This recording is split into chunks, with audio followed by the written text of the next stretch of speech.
Thank you for listening to my daddy's podcast. Hey, don't let these tears fool you. There's all dog around this mug. I'm good.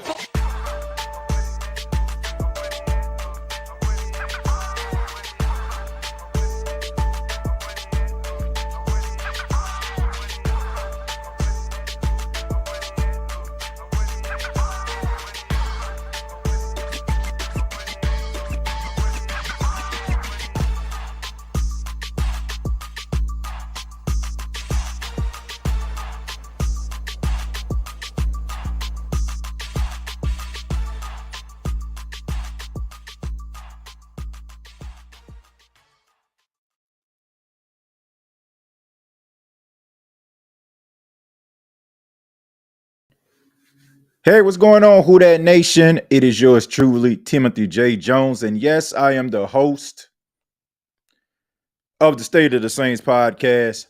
Thank you so much for checking out the State of the Saints podcast, where we talk New Orleans Saints. Really do appreciate your time. Thank you so much for making the State of the Saints podcast what it is, which is the most interactive Saints podcast in all of YouTube. I really do appreciate your time. Shouts out to everybody in the chat right now that's filing in. Come on in. Shouts out to everybody listening at home, at work, wherever you are, around the United States, around the world. Thank you. Shouts out to everybody that checked out yesterday's episode on the State of the Saints podcast. We talked a little bit about, the Cajun Cannon Bobby Bear's comments towards Marshawn Lattimore. A lot of feedback, a lot of cowards that came out in the chat, normally like where they usually hang out at. No disrespect to the after show boys. I ain't talking about the true after show boys. I'm talking about the people out there that really got a lot to say, but ain't got the balls to call the show. But they gonna make this long "I have a dream" speech, which we're gonna get into, a little bit later. But that really bothers me. Shouts out to everybody that's in the comments right now. Shouts out to everybody that's tuning in. Once again, if you want to be a part of the show, all you have to do is put those comments in the chat. Hey, what's going on? It's TJ Jones, the host of the State of the Saints podcast, and we're about to do what it do, baby.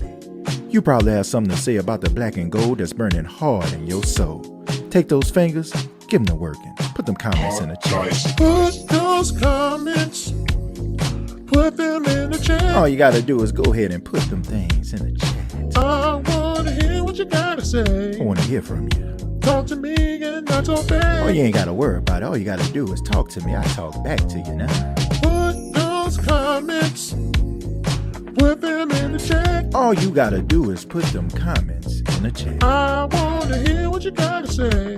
I want to hear from you. Talk to me and not talk back. Talk to me. I guarantee you, I'm going to talk right back to you. Nice.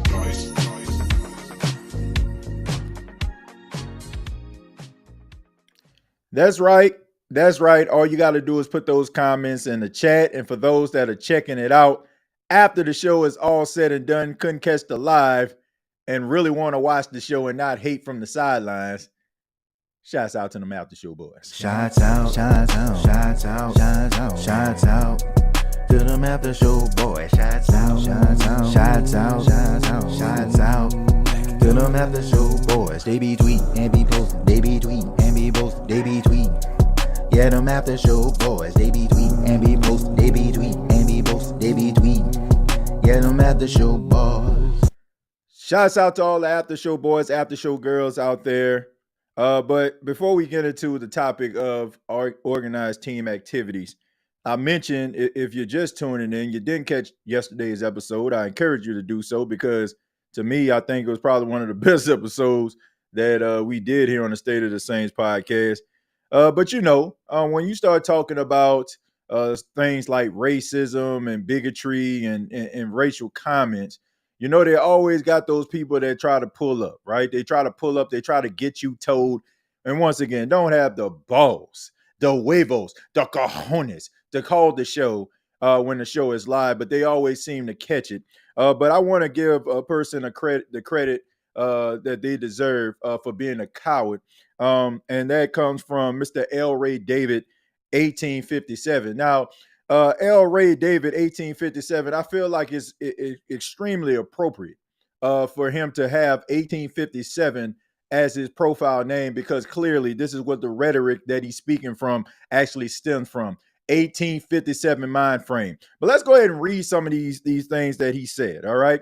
Normally I don't do this, but there's a reason why. There's a reason why. All right. He says, okay, I was going to sit back and enjoy your podcast and hear what you had to say. Then you called me a sucker.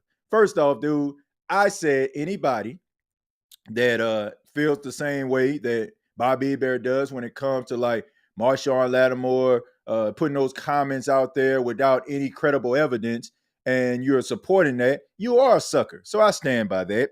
He then says, you called me part of the problem. You first started to pull the race card. Okay, fine.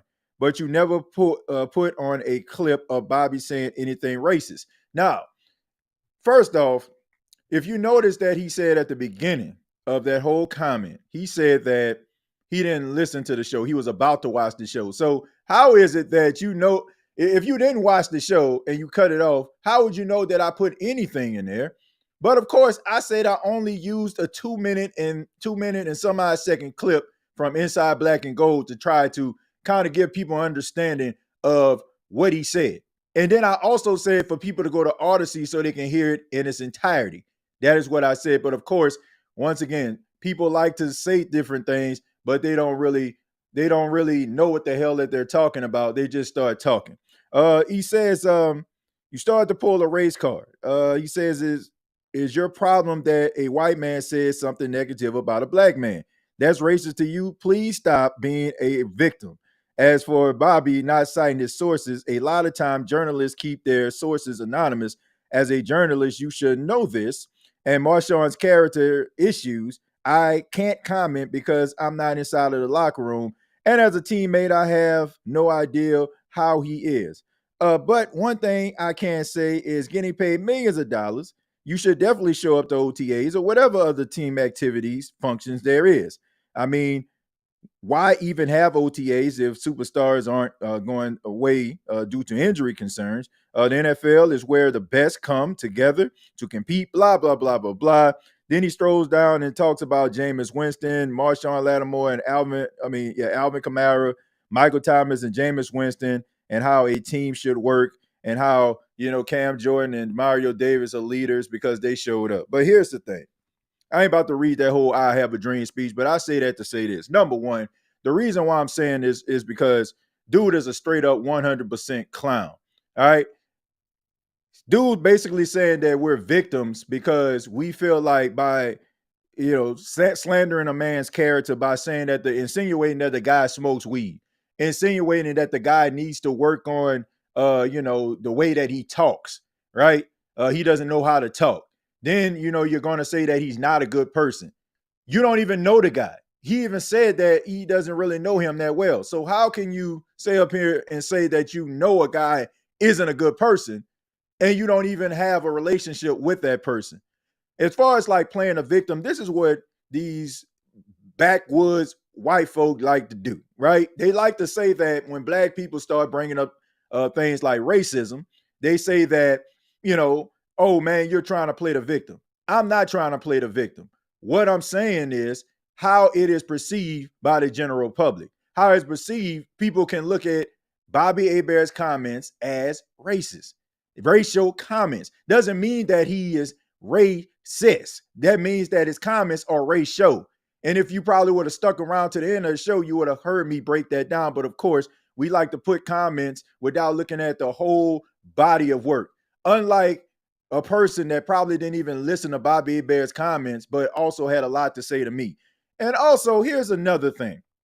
I noticed that he decided to take a shot at my 13-year-old nephew's rap lyrics in a rap song that I posted on my page because I believe in my 13-year-old nephew and I love him and I'm always going to support him. So for that, you are a straight up sucker. And I guarantee you, if I normally don't do this, but when you take my 13-year-old nephew and put it in the mix, I take it personal because I love that boy like a son. So I don't know who L. Ray David is, but dude, don't watch my show again.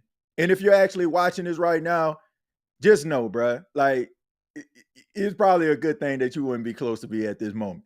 All right. So I just want to make that very, very clear. All right. These are the type of people that I have an issue with. Right? You don't watch the show, you don't stick around for the whole synopsis, but you always got something to say. Dude, hey from the sidelines. I've been here since 2018. Okay? I understand about how journalism works. I get it. I understand it 100%. All right. But I also understand that when you're going to put something out there of that magnitude, you got to make sure that you have sources because a lawyer can come right after that if you don't. But of course, you wouldn't know that because you're a straight up clown. Do not watch my show. I am blocking you. So don't try to come in, as a reincarnation of somebody else because I ain't got no time for it, bro. Exit stage left. Don't watch my show again. And yes, I'm going to continue to support my family members and what they actually do. Okay, no matter if you like it or not. So that was just a shot that he felt like he wanted to get my attention. You definitely you got my attention, dude. And while you got my attention, don't watch my show again. All right, but let's go ahead and get into it, man. I had to let that be known, and I had to let that be known just straight up. Now we can go ahead and get into OTAs, right? Now we can go ahead and get into the OTAs, organized team activities for the New Orleans Saints. This is the second week of organized team activities for the Saints. The Saints are doing some moving and shaking. They're trying to readjust some things, and to be quite honest with you, there's a lot of positivity coming out of New Orleans right now. The offense is looking a little bit different. It just seems like people are excited about the direction the team is going in. A lot of players needed to hit the reset button. You're seeing some guys that are playing different positions and taking on new roles. And, head coach Dennis Allen spoke a little bit about that to the media after practice on Tuesday. He spoke a little bit about the team and, having a new offense. Now, this is a new offense. Think about this. The Saints have had the same offense for almost 20 years. And now you have a different philosophy that's coming in. And with that, it kind of teaches you to play a little bit differently. So here we go. Yeah, I mean, I think it's been incredibly valuable out here in these practices. We're seeing a lot of stuff. And look, quite frankly, we saw the same plays for so long. You kind of knew exactly what to expect every day that you walked out here to practice. And so not only for the players, but the coaches also, like we're all having to come out here and really have our thinking cap on because we're seeing a lot of new things. We're seeing a lot of different stuff. And I think that's going to, be very beneficial for us as we, get work on it now into training camp and as we start the regular season. All right, so there you have it. Dennis Allen talked a little bit about the difference of philosophy. And, I also want to make this very, very clear. I'm not talking about the people that don't have that mind frame. That's back to the Bobby Hebert situation. But Dennis Allen, a different philosophy. Klint Kubiak coming in with all this different type of motion and all of these different type of things that the Saints aren't used to seeing. And if you look at the way that the NFL is going, the offense is going, a lot of teams are kind of mimicking the offense that the Saints are trying to run this season. So the more reps this defense can get going up against a offense kind of mirroring a lot of what other NFL teams do, the better they'll be prepared for that. And I think that Dennis Allen understands that. And look, I know that a lot of people have their reservations about this team and the direction that they're going in. Look, we don't know what the team is going to be like. I got my feelings and my instincts about what is going to happen. But look, if they can actually put this whole thing together, the offense can start gelling along with the defense, they can win some football games and maybe win some of those games that a lot of people feel that they don't win. But it all takes a full commitment, and it takes guys being on the same page, and it takes the right personnel. And it seems like the Saints feel like they have just that. There's some different things that are going on. We know about Trevor Penning moving from the left side to the right side. You have Tallahassee Fuaga moving from the right tackle position that he played at Oregon State in his rookie season, it seemed like the Saints want him to be that left tackle, and he's been doing a really good job, all things considered. And you also have Taysom Hill. Taysom Hill, who is a jack of all trades, has done it all. He shot it low at the New Orleans Saints, right? He just done it all, right? Fullback, quarterback, wide receiver, special teams. I mean, he is a jack of all trades, and now he is putting his hands on the ground and doing something that he hasn't done, he said, in a long time, which is being a three-point stance, kind of have that Kyle Juszczyk type role for the team. And we know that anything that Taysom Hill touches more than likely turns to gold, especially when he has a play caller that can put him in the best position to succeed. Now, Taysom Hill did speak to the media a little bit about his new role on the Saints offense. Certainly you want to be at a place that you want to be wanted, right? And like someone that has a vision for you. And Klint and I sat down and had a great conversation in the off season, and he kind of outlined and mapped out how he envisioned me being used. And I would say we had a great, frank conversation, and it was super positive. So, and everything that I've seen to this point has been reflective of that conversation. So, yeah, so he's taking on a new role, and this is always uncharted water for Taysom Hill, but Taysom Hill is a rare cat. Like most guys come in, you play a certain position, you already know how teams are going to use you. Even if they don't use you in a way that you're normally are used, they're still going to keep it around the parameters of that particular position you play. But Taysom Hill really shows up to work like, what y'all want me to do today? You know what I'm saying? Like, this is like, it's very uncharacteristic. But credit to him. He's 33 years old, and he has been in the league, and anything that the Saints have asked him to do, he has done well. To me, I think that Taysom Hill is by far the one of the greatest overall football players in NFL history. I know that may be saying a lot, but I'm talking overall. Like normally guys, they'll put them in a certain position and they'll be able to do that at a bare minimum. But everything that Taysom Hill does, he does well. If you tell him to line up at tight end, he does it well. Like he's catching touchdowns like a tight end should. You telling him to run the football, he's running like a running back should. You asking him to throw the football, he's throwing the football like a quarterback should. Then on top of that, you ask him to go down there and play gunner, and he's stripping guys and forcing fumbles and, blocking punts. Like this guy, to me, you probably have to go back to the 50s when you had guys playing all different types of positions. Will you have to, find a player that is the caliber of a Taysom Hill? So credit to him. Credit to him. He could have easily just been like, pulled the Tim Tebow role and said, you know what, I'm a quarterback. I played quarterback at BYU. This is who I am, and I don't want to change that. But Taysom Hill has carved out a nice little lane for himself, for him to be able to take care of himself and also continue to play football. Like most times, if a guy doesn't pan out at a position he's drafted or he gets signed with a team, it normally means that he's probably going to the CFL or the UFL or the XFL. It just seems like it goes that route. But Taysom Hill has carved out a lane. And not only that, you have teams out there looking for Taysom Hills. So I got nothing but respect for Taysom, man. And I'm looking forward to seeing what he can do in this new role. And I think that anything he does, he's going to try to do well. So be on the lookout for Taysom Hill and what he has to bring to the table. Also, someone that I have a lot of respect for is linebacker Demario Davis. Demario Davis is going into his 13th year in the NFL, his 6th year with the New Orleans Saints.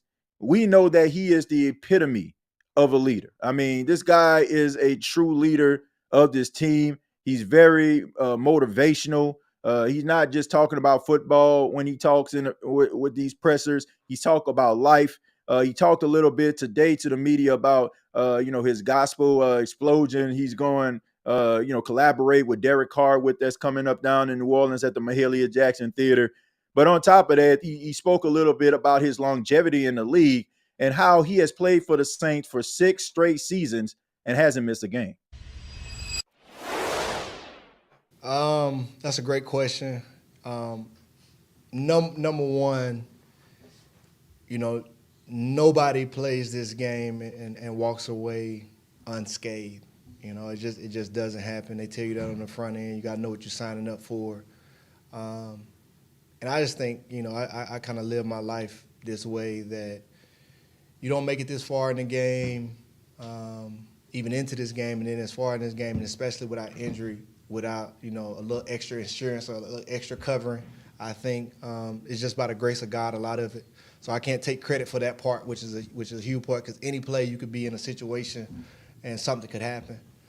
But when I came in the league, I played with some great guys that had played a long time. I came in with Rex Ryan's defense, and it was Darrell Reeves was on my team, Bart Scott, Antonio Cromartie, DeBrickashaw Ferguson, Nick Mangold.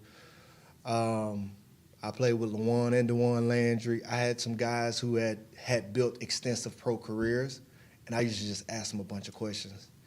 And they taught me how to kind of build out a process of taking care of your body, like what to do. And it's really just a regimen. And thankfully, I think I've been gifted with a little bit of discipline, and self-control in certain arenas where I can, do those little things that you have to do every day. And I have an incredible team around me that's probably been with me for the last 7 years for sure. And they've really made the difference in where I'm at now. I think if I didn't have the team around me that I have right now, and they did a little piece on that. Shout out to NOF and the NOF that did that piece. Shout out to them. And you've seen a little bit about my process. And yeah, I think without them, I wouldn't be at year 13 feeling this good. And so it's been a blessing. So, Demario Davis talks about, having discipline, being with the team, surrounding himself with people that take care of his body, him taking care of his body, and a little bit of luck, and a little help from the Lord. Now, I'm a very spiritual guy myself, so I understand, and I really truly believe that your health indeed comes from the Lord. I don't know how other people may feel. That's you, but for me, I feel the same way. But this is a guy that understands his role as a leader on this team. This is a guy who I feel like if you want to be a football player, this is the type of guy that you mirror. Like he checks all the boxes. He never phones it in. He gives it everything that he has, and he has this. Let me show you. Look, you can follow me. I'm gonna show you how it's done. So I have nothing but respect for Demario Davis, the way that he plays. I'm looking forward to seeing what he can do in year 13. He also talked a little bit about the new addition of the New Orleans Saints, which is Willie Gay, the 2-time Super Bowl champion for the Kansas City Chiefs, came over on a 1-year deal with the New Orleans Saints. And, the media talked a little bit to Double D about Willie Gay, and they asked him, what did he feel about the new addition to the New Orleans Saints, and what did he think about the linebacker? Oh, man, Willie's phenomenal.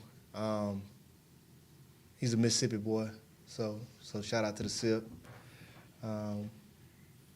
He's a phenomenal player. I told him, I had a chance to talk with him today. He got the world in front of him. Year 5, 2 Super Bowls on his belt. Now it's really just about making his stamp in the league, and his legacy could be whatever he wanted.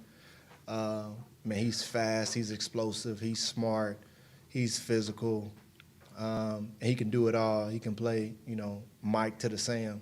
So I think phenomenal player, and his career will be whatever he wants it to be. I definitely think he'll help us, and so excited about that. But you don't have to turn on the tape long to see him. He definitely jumps out on the tape.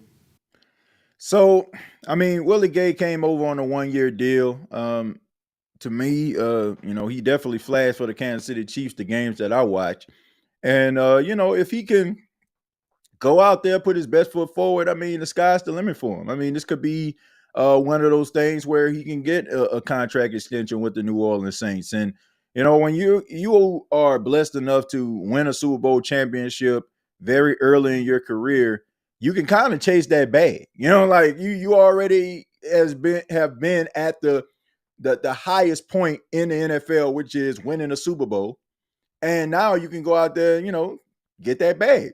A lot of people don't have that. Like you can be like Cam, who has been in the league, over a decade and still chasing that Super Bowl championship. Demario Davis, who's in his 13th season. These guys are great players, but and they've been making that bag. But I guarantee you, at this stage, they want that Super Bowl championship. But Willie Gay can come in, help this team, and get that contract extension and kind of set himself up. I mean, you got your Super Bowls, and now you can get your cash if you play your cards right and go out there and put forth the effort. There were also some other news that came out of OTAs. Tano Passanio tore his Achilles working as on I think an indoor workout he was doing, and he tore his Achilles. So he won't be available for training camp. Won't be there for the start of the regular season. He was second on the league in sacks. I want to say 3.5, which, to me, that's pretty sad if you think about it. 3.5 sacks. That's the second. That's the second leading sack leader on your team. Man, dang, they need to do better. But all in all, look, Tano Passanio is a guy you can kind of switch from the inside and outside. He played both, on the outside. It also played on the interior in certain situations. So that is a guy that added depth to the team. He will be missed, but this is a great opportunity for other guys to step up. I mean, you got Isaiah Foskey, who's going into his second year. Can his motor turn on? Can he start to run hot? Will we start to see flashes from Isaiah Foskey? Will Carl Granderson make that extra step? They gave him that contract extension. He got that big money. He's paid pretty respectably by the New Orleans Saints. Will he take that step forward? Cam Jordan, what role will he play? Will the Saints have him on the inside, kind of doing what they did with Tano Passanio?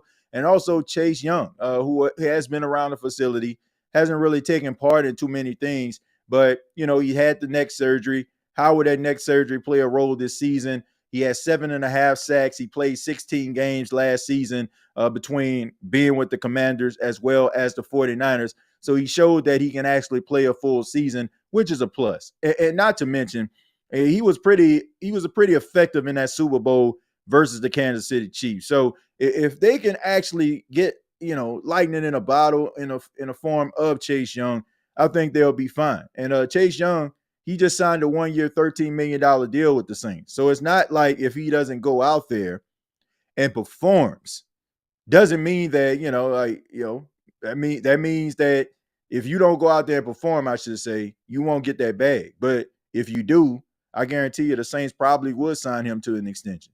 So on the defensive side of football, tough loss, losing Passanio, but this is an opportunity for those other guys to step up. There's a couple bright spots. Millard Bradford, he stepped up today. He had 2 interceptions on Spencer Rattler, one that was actually tipped. But he's a guy that finds himself around the football, was that way at TCU. He's about 5'11", 190 pounds. He's a guy that, will be around your football team, and he's a really good special teams player as well. Wouldn't surprise me if he's in that mix for a few those few empty spots on special teams. I can see him playing that. But if you go out there and you take advantage of those opportunities, those coaches are going to start looking. And, the more they start looking, the more opportunities you get. Dallin Folker, he actually took some reps with the first team. Tipton also did as well. The undrafted guys took some first team reps. That's great. That's a great thing, because when you have guys that are out, you get input into that lineup and you develop chemistry with the first team. So if they like what they see, who's to say Derek Carr wouldn't try to pull Klint Kubiak to the side, say, I like this guy right here. Maybe puts like a little positive nugget in the ear of Klint Kubiak, and maybe Klint Kubiak can keep an eye on you. So you want to take advantage of those opportunities. There were some guys that weren't available. Rashid Shaheed was not available at practice today. Of course, we know about Alvin Kamara, Marshawn Lattimore. There was a few other guys, but those were some key individuals that we know that did not take part in OTAs. Derek Carr looked as crisp as he can possibly be, going 8 for 8 in team drills. You can like, for better or for worse, wherever you feel about Derek Carr, this is what you want to hear. You want to hear that the ball is not hitting the ground and that he is absorbing the information from Klint Kubiak, and he is the guy that's going to be pulling the trigger. So you definitely want him to make sure that he is on the same page as the offensive coordinator. They're talking about his footwork. He's talking about trusting his feet. There are things that they're working on with the quarterbacks to try to get them, ready as far as with their mechanics and footwork. So, I'm liking what I'm hearing. I'm liking what I'm hearing. It's nothing out of the ordinary that I'm not hearing, like including the struggles of Spencer Rattler. I'm not going to look past that. I still believe in Spencer Rattler, but I mentioned before, like if it came down to it, I would not choose Spencer Rattler to be the quarterback at this point over Derek Carr. I would rather this guy sit on a bench and get mental reps and, him develop that way versus like anointing him just because he has arm talent and comparing him to Patrick Mahomes. I mean, it's still levels to this. It's still a learning process. Jake Hayner taking advantage of opportunities, doing a really good job. We know how smart Jake Hayner is at the quarterback position. He showed that intelligence last season. People spoke very highly of him, of his intellect at the quarterback position. You also had Jamal Williams coming back this week at OTA. So another running back coming in. You got to take advantage of Jamal Williams, him being a big physical guy. I feel like the Saints need to use him a little bit more. Kendre Miller, this is a great opportunity for him. His second week of OTAs, no Alvin Kamara. Last week, there was no Jamal Williams, so he was the guy. So the more reps that he can actually get, that will actually prepare him going into the season. I expect big things out of Kendre Miller. He's a very underrated pass catcher. I feel like he is a every down back. And if he can actually, stay on the field and stay healthy, the sky's the limit for number 25. But let me go ahead and read some of your comments, and then we're going to go ahead from that. This is not, I guarantee you, this is not going to be a long show tonight, folks. I'm kind of burnt, literally and figuratively. I was off today from work, and I did some pressure washing around the house. I pressure washed my driveway. I pressure washed my patio in 90-plus degree weather, man. It was hot out there. It was hot. But I knew I wasn't going to have no other opportunity to do it. So I had to take advantage of it. So, your boy kind of burnt. So we're going to go ahead and read your comments. Want to hear what you have to say about OTAs. And after that, we're going to exit stage left and hit y'all with the Russell Simmons, okay? Which is, thank y'all so much. God bless. Good night. If you ever seen Def Comedy Jam, you know what I'm talking about. All right, let me go ahead and read some of your comments here. We're going to start with, let's start with Slim South. Says Demario deserves a ring before he's done with football. Well, the greats always do, Slim South. The greats always do. The greats always deserve, a championship. But sometimes it doesn't pan out that way. We know about Dan Marino. We know about how great he was. We know about the Tony Gonzalez's. We know about great players that just never got themselves a championship. Demario Davis, hopefully he that won't happen to him. Hopefully in the next couple of years, the New Orleans Saints can figure it out and maybe fall backwards into some prosperity, and it won't be at the time where Demario Davis decided to walk away from the game. Demario Davis got to get him a ring somehow in some way. Yeah, I mean, look, if you can't get it and you know that you are in rebuild mode, I'm always advocating for teams like to give veterans who have been those bold soldiers an option. I don't want it to be like Barry Sanders or Calvin Johnson, where these guys wanted to go somewhere else and the team just kind of intervened, and kind of the same thing with Carson Palmer to a certain extent. The Bengals kind of did the same thing with him.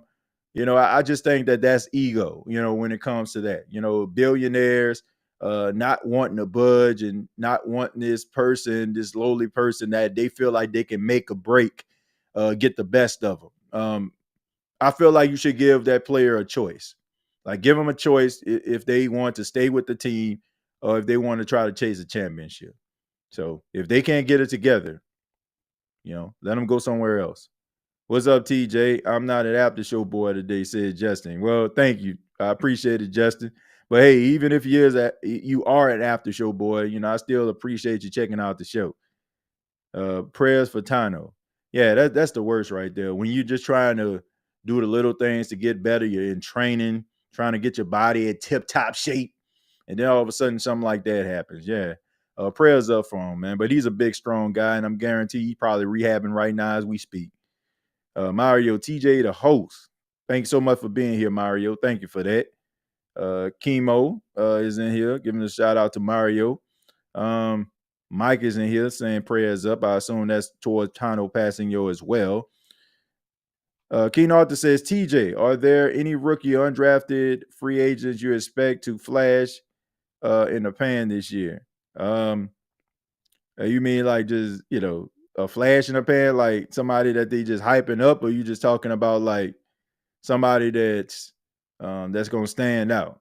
There's always a player that stands out. There's always a player that's an undrafted rookie that always stands out with the New Orleans Saints. So I expect it. I don't know if it's going to be Dallin Holker. I don't know if it's going to be Jermaine Jackson. I don't know if it's going to be Tipton. I don't know. I don't know if it's going to be Kyle Sheets. I don't know who it is. I don't know who that guy will be, but I know there's going to be a guy that's going to stand out because there always is. I mean, it was Deontay Hardy. It was Rashid Shaheed. So the Saints do a really good job at finding these diamonds in the rough. So, I expect the same thing. How great they will be, I don't know. But they always seem to find a guy. Amen in the AC biz. Yeah, man. It was hot outside today. It was hot, but I had to get it done. Anybody that knows me knows that, man, I don't have time to do too many things. Living in South Carolina, it's just me and my wife, and we don't really have babysitters like that. Like, we have a person that we have to babysit, our son if we go out or something. But for the most part, it's just us. So if she's working, that's my responsibility to make sure I get my son and do all those different things and make sure that he, gets what he needs. So that takes up a lot of my time, which is the reason why I'm kind of doing shows now at night. My son is starting to get older. So y'all know when kids start to get older, like that attention span, what I'm saying, the little curious George type mentality comes up. You can't just be doing shows and then all of a sudden, you just hear a loud crash. Like you don't want to do that. So I try to be around my son, what I'm saying, like, and make sure I keep an eye on him. And then, as he grows and develop, man, he's working on his spelling words and how to write letters. So man, that takes up a lot of my time too. So I mean, he's the reason why I do this show, and that's the motivation, him and my wife. So I want to make sure that I'm there for them. But in all, it was hot today. So long story short, that's the reason why I had to take advantage of that opportunity. I know that was a long way around to get to the point, but yeah, y'all understand what I'm saying. The parents understand. Like you gotta get in those little odd jobs when you can. Someone you expect to stand out. Well, I say Dallin Holker is a person that I expect to stand out. Jermaine Jackson, for special teams purposes, I feel like he's a guy that could stand out. Tipton, Tipton as well, the wide receiver. I feel like he can stand out as well, the wide receiver out of Yale. So those are some guys I feel like that can stand out, really good route runners. I mean, you went to Yale for God's sakes. I mean, it's rather play football or work for the president or work at the Pentagon or something, so he gonna be all right. So I expect for him to possibly make the team. He was a really good player. For you to be playing in NFL from Yale, you had to put in some work. How about the running back from the NE? I don't know, man. It's probably be a long shot for him to make the team. I know you're talking about, but I don't know. I feel like running back room already pretty deep. So I don't know. I don't know about that one. TJ, what are your expectations of A.T. Perry this year? feel like the Saints will probably kick him up into the slot, kind of a big body receiver guy, kind of be like a Rashad Jennings was for the 49ers, a big, tall guy that can kind of put in the slot, give you that tough catch when time permits. I expect for him to maybe be that number 3 receiver. I still feel like Shaheed and Chris Olave will be your 1 and 2s. I feel like A.T. Perry will probably be your number 3. Cedric Wilson probably will fall into that fold somewhere, but I expect for him to make some noise this season. I mean, but it's up to him. He's a tad bit inconsistent sometimes when it comes to the receiver position.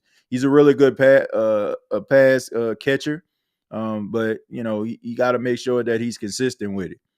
He started to show up towards the end of the season. I will say that. I'm glad to hear that so far they have been mostly positive news regarding the Saints offense.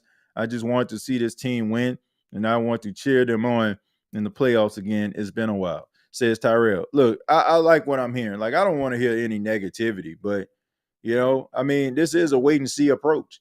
And I can understand fan skepticism of this football team because, they're having a hard time believing in his head coach and the quarterback. So, if you can bring in Klint Kubiak and he can kind of reel Derek Carr in and also kind of incorporate an offense around Derek Carr where they don't just need Derek Carr to be the is all and a be all. Help him to understand that all you have to do is just put the ball into the hands of the playmakers. How this offense will be successful is if you're running the ball effectively, and then on top of that, your wide receivers are blocking on the outside and also making people miss. So you need some really good, talented, skilled players to make this offense look like everything it should be. Cartel says, shouts out to the Pac-Man. Yeah, man, shouts out to my little man. He growing up, man. He growing up.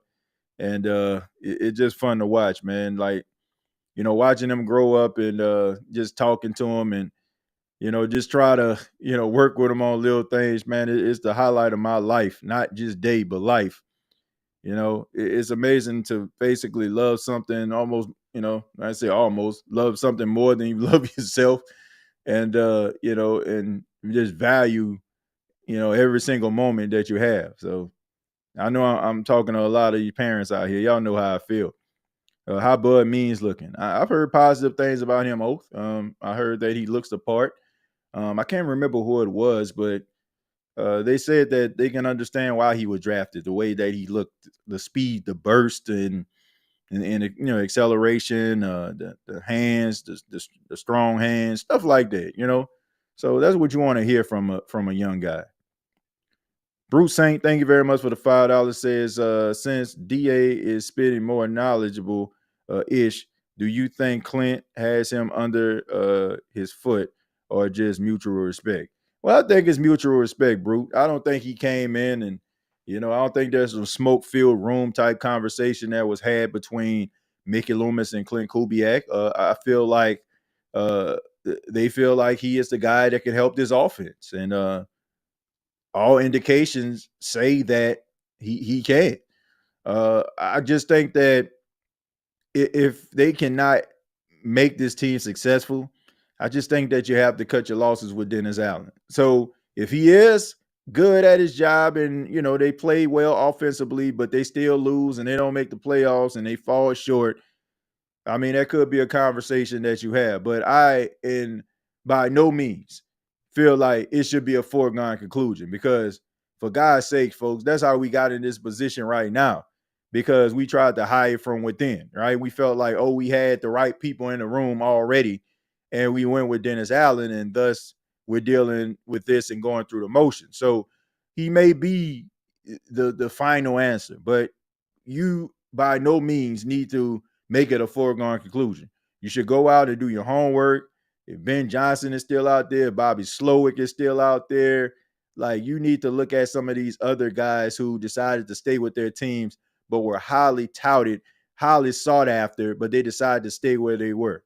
So to me, I don't think it should be a foregone conclusion, but I don't think that there's any type of collusion or any type of BS going on here. I just feel like he feels this guy is well organized, and he feels like the team is going in the right direction offensively because he's here.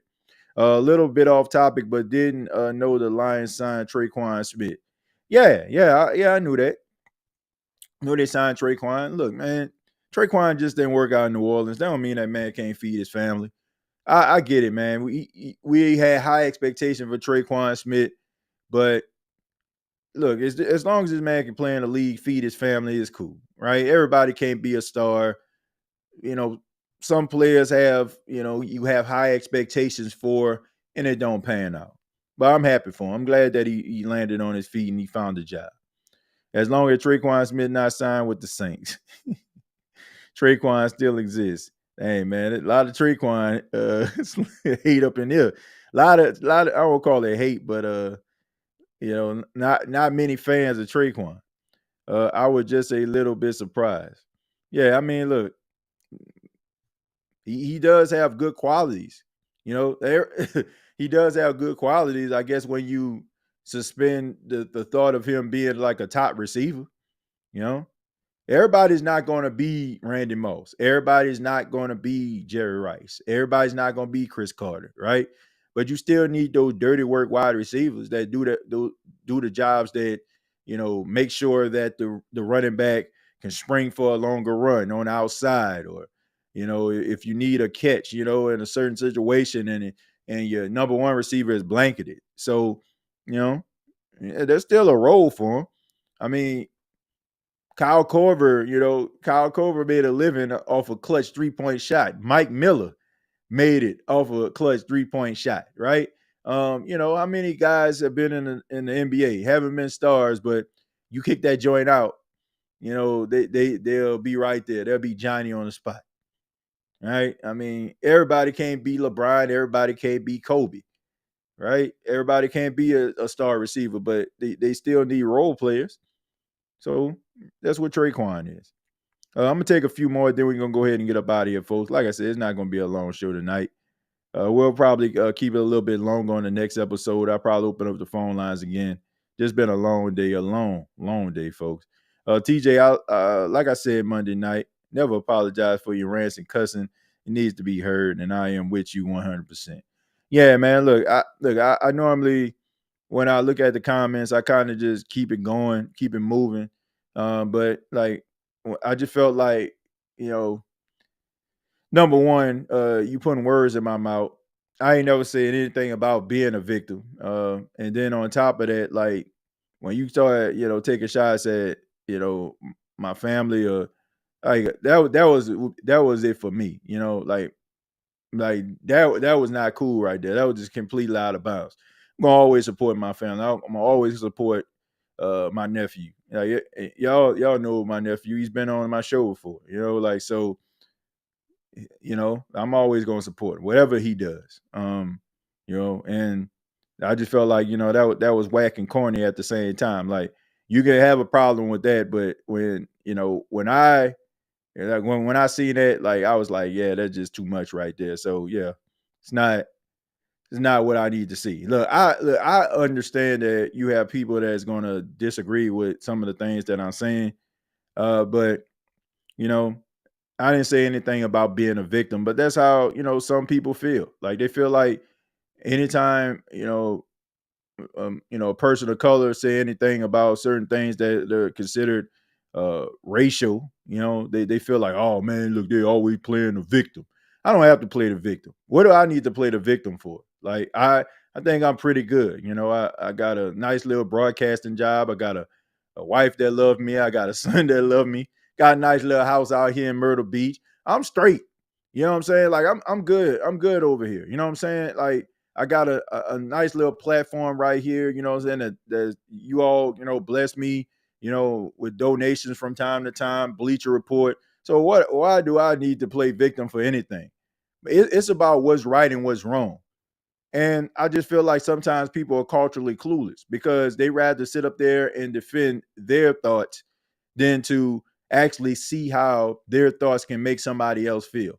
And to me, I just feel like that's foolish because you can't say, man, I didn't offend you. Well, you can't tell someone how to feel.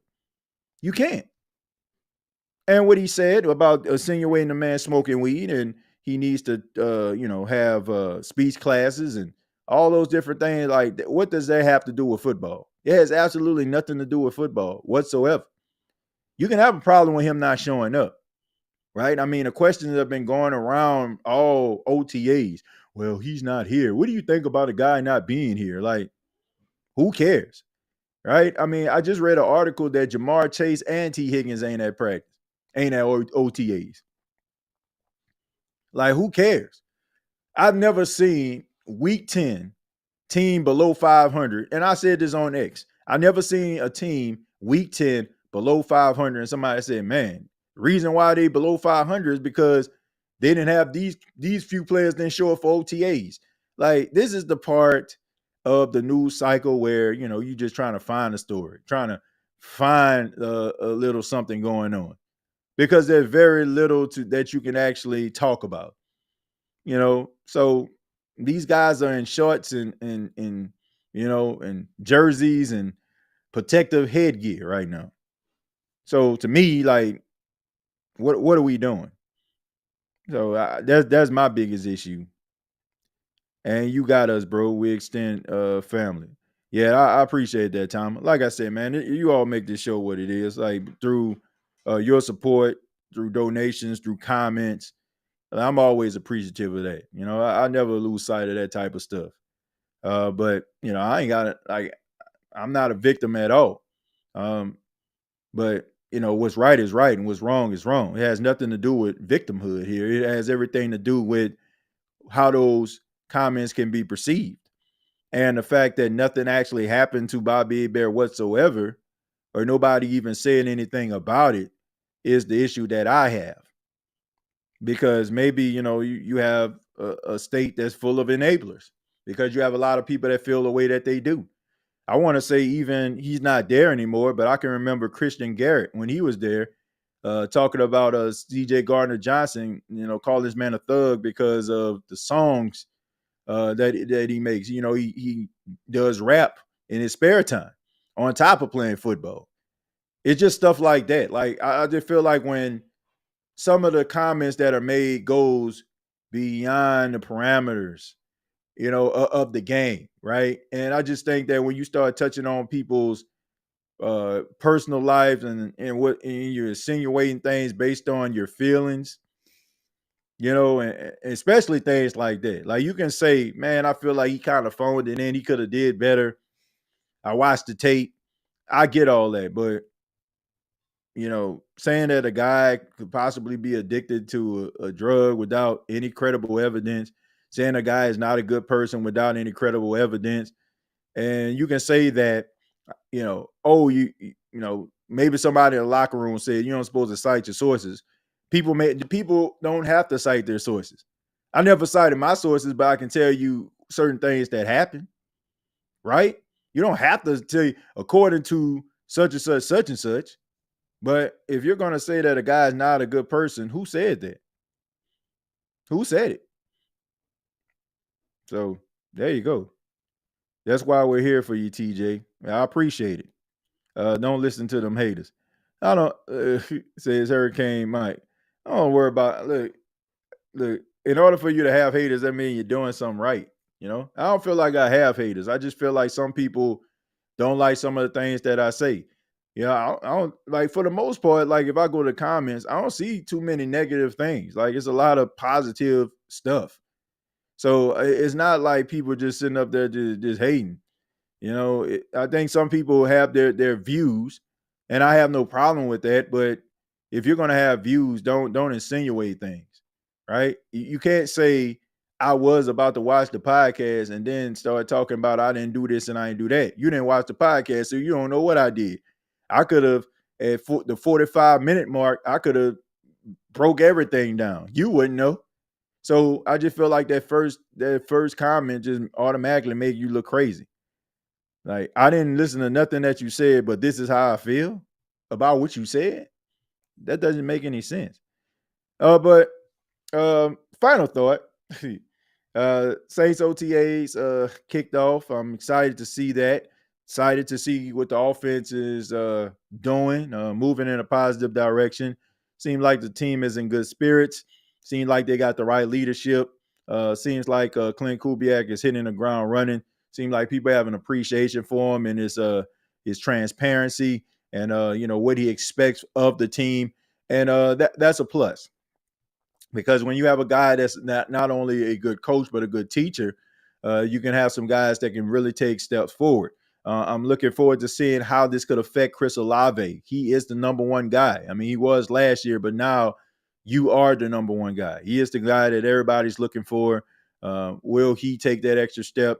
Will he be able to build on some of the positive things that he has done over the last few years he's been in the league? Rashid Shaheed, how would he fare?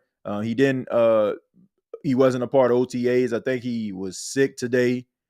So how would he fare out? A.T. Perry, will he take that step forward, getting those opportunities, getting those reps? And what young guy is going to step up? One of those young guys, first year, second year guys, going to step up and try to solidify themselves and try to establish themselves as a true player for the New Orleans Saints. I'm looking forward to seeing it, and we'll be talking about it right here on the State of the Saints podcast. Once again, my name is Timothy J. Jones. Be sure to subscribe to the channel, youtube.com, search the State of the Saints podcast. Previous episodes are available on Apple Podcasts, Spotify, iHeartRadio, Anchor FM.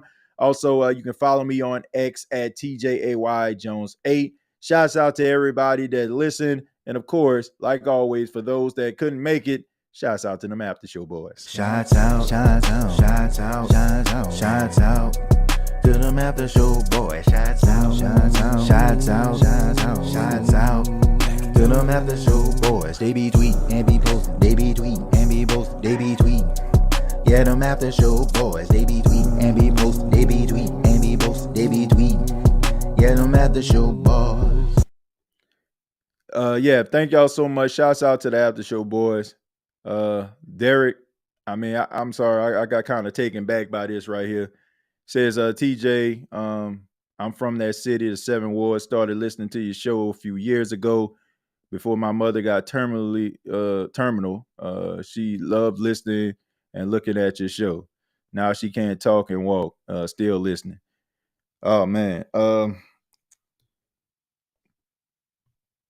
Man, thank you, man. I appreciate that. And shouts out to your mom. Thank y'all. Thank you for the support. Thank you so much. I really do appreciate that. That means a lot to me. That does. That means a lot to me. Everything that your mom is going through, we pray for. We pray for, and if hour and 30 minutes or however long I'm on, if I can, give her, like a laugh or something to think about at some level of entertainment, I'm here. And thank you for that. Email me, Derek. If you can email me, stateofthesaints@gmail.com. I got something for you and your mother, man. I got something for you and your mother. Stateofthesaints@gmail.com, man. Thank you so much for that, man. I'm at a loss for words right now. I'm at a loss for words, man. Thank you so much. I appreciate that. But thank y'all so much for checking out the State of the Saints podcast.